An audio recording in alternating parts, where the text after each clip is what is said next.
करुणा माई, ममता माई, जन्म दे वाली माई। जन्म भइले के बाद माई बाबू का सोच कौन सपना रहेला।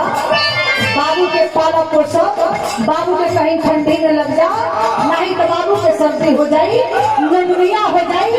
हर पल माई बाबू बचावे लगे। जब लड़का धीरे धीरे 5 साल का हो, ईश्वर पर पैदा करी, बाबा भी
डॉक्टर बाबा साहब को जन्म दिया।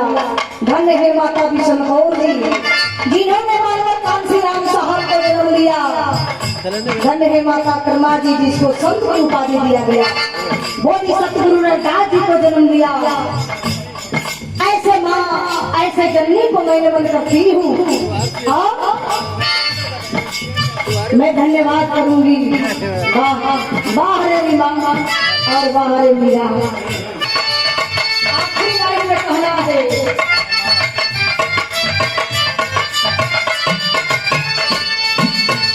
गुरु पतु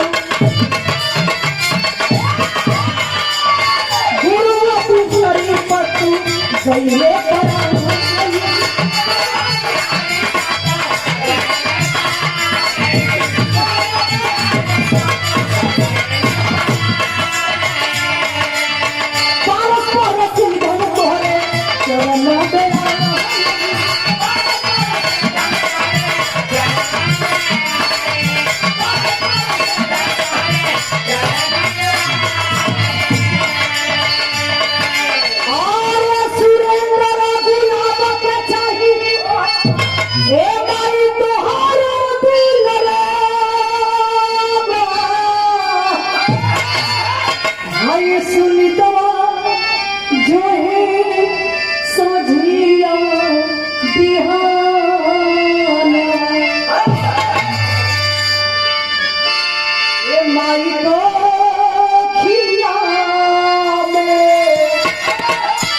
हरे